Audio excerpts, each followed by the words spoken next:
नमस्कार। आज supreme court में एक अहम सुनवाई हुई जिसमें पूर्व बीजेपी विधायक 2017 उन्नाव रेप केस के दोषी कुलदीप सिंह सेंगर से जुड़ा बड़ा फैसला सुनाया गया।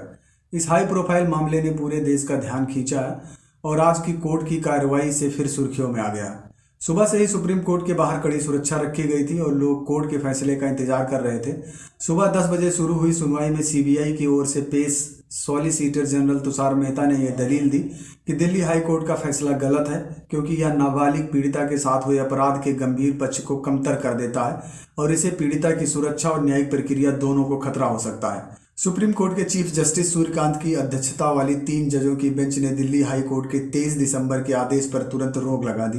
दिल्ली हाई कोर्ट ने सेंगर की उम्र कैद की सजा को निलंबित करते हुए उन्हें जमानत दे दी थी, जबकि अपील लंबित थी। लेकिन सुप्रीम कोर्ट ने उस आदेश को रद्द कर दिया और स्पष्ट कहा कि सेंगर जेल से बाहर नहीं आएंगे। कोर्ट ने कहा इस मामले में गंभीर कानूनी प्रश्न हैं जिन्हें गंभीरता से परखा जाना चाहिए। बेंच ने सेंगर को नोटिस जारी किया है और केंद्र सरकार द्वारा दायर वकीलों की याचिकाओं के जवाब के लिए 2 हफ्ते का समय दिया है। अगली सुनवाई अब जनवरी के अंतिम सप्ताह में होगी। सुप्रीम कोर्ट ने यह भी स्पष्ट किया कि आज का फैसला अंतिम निर्णय नहीं है, बल्कि सिर्फ हाई कोर्ट को राहत देने वाले आदेश को रोकने का है। कोर्ट ने कहा जिन दलीलों का कोर्ट में सामना हुआ है उन्हें यह देखने की जरूरत है कि क्या हाई कोर्ट पॉक्सो एक्ट और आईपीसी की धाराओं के तहत सही कानूनी तरीके से लागू किया है या नहीं किया है। सॉलिसिटर जनरल ने यह भी कहा कि पीड़िता की उम्र 16 वर्ष से कम थी, जिससे यह मामला पॉक्सो का गंभीर अपराध बनता है। आज की सुनवाई के दौरान कोर्ट ने यह भी कहा कि जब कोई व्यक्ति पहले से ही दूसरी सजा में जेल में है तो हाई कोर्ट को राहत देने वाले आदेश को रोकना न्याय संगत है। सुप्रीम कोर्ट ने यह भी स्वीकार किया कि उच्च न्यायालय के जज बहुत अच्छे हैं, लेकिन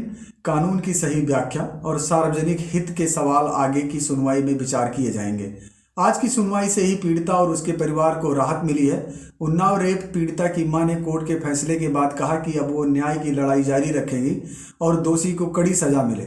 कुछ मामलों में तो मौत की सजा की भी मांग उठाई जा रही है। सुप्रीम कोर्ट के फैसले के बाद यह स्पष्ट हो गया है कि कुलदीप सिंह सेंगर जेल से बाहर नहीं आएंगे जब तक कि उच्च न्यायालय के उस निर्णय पर अंतिम विचार और विस्तृत सुनवाई नहीं हो जाती।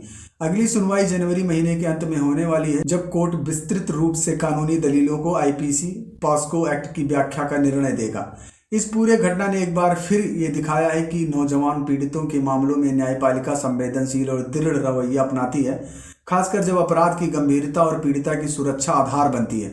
सवाल यह है कि आने वाली सुनवाई में सुप्रीम कोर्ट कैसे न्यायिक संतुलन बनाए रखती है, क्योंकि यह फैसला पूरे देश के न्याय प्रक्रिया पर गहरा प्रभाव रख सकता है।